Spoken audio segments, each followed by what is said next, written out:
Chocolate is good for survival because it doesn't really spoil if sealed, and it's about the most calorie-dense food that is easily edible.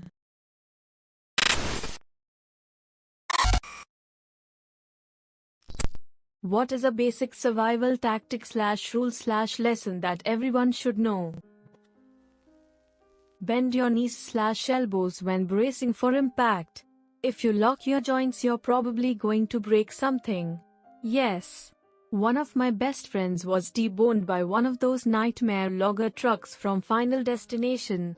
She thought quickly when she realized what was going to happen and just went limp. Came out of it 100% okay, just some minor whiplash.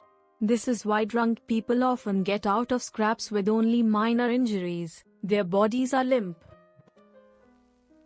Stay still after a car wreck unless there's fire. Moving around can worsen any potential spinal injuries. No matter what condition your car is in, if there's any chance of a spinal injury, the fire brigade will still take the roof off and the paramedics extricate you in various braces to prevent movement.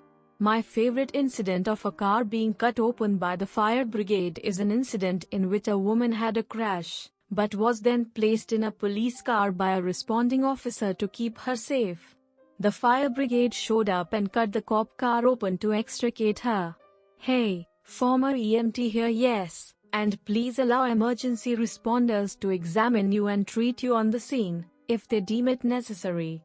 Shock is a hell of a thing, and in the immediate aftermath of an accident, you might feel the urge to leave the scene or resist help if you do not have an obvious injury. Remember that we are trained to assess for signs of head and spinal problems, internal bleeding, and other serious injuries that you might not be able to perceive on your own. And we are there to help you. If your gut is screaming that something is wrong and you need to leave, leave. Don't stand there and think about it, or let your mind override whatever it is you've noticed subconsciously that tells you you're in danger. I agree with this one. My brother and I were driving home late at night and we stopped at a closed petrol station to stretch our legs and switch drivers. I was looking at the road and saw a totally normal car driving towards the station, and my gut told me to get out of there. Told my brother to get in the car and close the doors. Turned on the engine and started driving, and the car drove past us with 3 creepy ass guys staring at us. So glad we left on time because I don't know what they would have done. But it sure as hell was not selling us a cookie. A bit contradictory to all those people telling us to stay at the scene if you had an accident because of shock and injuries you might not notice immediately, but if there was no accident, I guess this is the way to go. If you've gotten stabbed with some shit, do not take it out. You leave it in there. Think of a flat tire that's gotten plugged up. You're the tire and that knife is now the plug. Do not remove the plug. I heard this story where a guy, let's name him A, who was training someone else, guy B, for something medical, think paramedic. Anyways, they got a call that someone had been stabbed in a bar. They went to the bar and saw a girl who was stabbed. B removed the knife and A asked him what the hell was he doing. B panicked and, you guessed it, stabbed the girl, causing the girl to die. B went to jail. Wearing a life jacket is still important if you can swim. People drown because they're unconscious when they hit the water. Unless you can predict when you're going to pass out / get hit in the head / have an aneurysm and fall out of the boat, then you need to keep the thing on. Fell out of the back of my uncle's boat when I was 6. Hit my head on the way out. Knocked myself out for a while, and my uncle didn't notice for a few minutes. So thankful he had been insistent on going out to buy me a new life jacket, as he didn't have any that fit me before that day. If someone tries to force you into a van / car / alleyway whatever in public, now is the time for maximal resistance. Also yell, scream, get others' attention. They are trying to move you into a location where they have more control and safety, and you have less. This is your best chance to escape. Also, stop using your legs to hold you up. Bend your knees or go completely limp. It's not intuitive, But try this.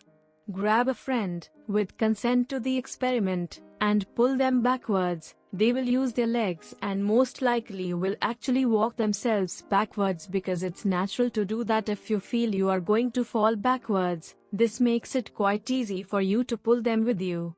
Then try again and tell them to go entirely limp, or let their legs go rubber. Now your victim is not helping you, you have to support more of their weight.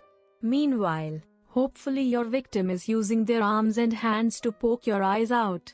Not as easy as when the victim is standing. So, go limp. Have some sort of fire. Fire is the #1 survival rule. You can cook food, boil water, keep you warm, keep away predators. Fire. It's the biggest morale booster in a survival situation. I was on a 3-day backpacking trip and I had 2 lighters fail on me in a snowstorm. From now on I always buy a brand new lighter and keep some matches with me. I don't mess around when it also. Some cotton balls soaked in petroleum jelly in an Altoids tin or empty dip tin. They are great fire starters, work for chapped lips/skin/chafing and TSA won't take it. I had the TSA take my ferrocerium rods last time I flew. I said that they were striker rods that couldn't work without a knife, which I obviously couldn't have on the plane, and the TSA guy said, "So you make my argument for me. These are a knife." Referring to the ferro rods. I wouldn't trust the TSA to follow either their own rules or common sense in any situation. Packing some granola bars, water, a change of clothes, a blanket, a medkit, and a pen and notepad in your car can go a long way to helping you in an emergency. Here in the upper Midwest I would recommend a pair of snow pants, hats, gloves, and a small shovel in winter. You never know, especially when the roads are icy and snow-covered. I'd rather lose trunk space to that than risk frostbite or even freezing to death because you got stuck or had car trouble. In cold areas also pack some tea candles and matches/lighter. A couple of tea candles can warm the car enough to keep you from freezing to death overnight, while at the same time it's small enough to not give you CO2 poisoning. In school, they also told us to have chocolate to eat because it helps you keep warm. Chocolate is good for survival because it doesn't really spoil if sealed, and it's about the most calorie-dense food that is easily edible. If you are going hiking, pack extra water and drink it. As simple as that. Dehydration can quickly lead to disorientation, and I forget the exact facts, but a good percentage of hikers that get lost report having a headache before they lost their way, and headaches are one of the first signs of dehydration. Drink your water, please, people. Can confirm this. Hiked over 20 miles in high heat in the mountains and all 3 of my usual water holes were dry. By the time I got to final camp for the day, I had the worst headache I've ever experienced. Like hammers beating against my skull. Couldn't think clearly. Was not in good shape mentally or physically. Adding on to this, you should always be able to purify water to add on to whatever you bring. Lots of cheap and lightweight methods out there. Make sure people know where you're going and when you're expecting to get back. If no one knows you went out of state for a weekend hike, then no one can report you missing and send out search parties as soon as possible. That's a big one that a lot of people don't think about. I drove from Tennessee to California and back by myself a couple years back, and I gave daily updates to my girlfriend and parents on where I was. If you're going somewhere alone, whether it's traveling, camping, hiking, whatever, always give at least one person updates. I went and visited a small town in Montana and was talking to a waitress. She mentioned how one of her friends was mauled by a bear but survived. Her friend survived because he remembered something his grandma had told him when he was little about animals and gag reflexes. While being mauled, this man shoved his fist down the bear's throat, caused it to gag and run away.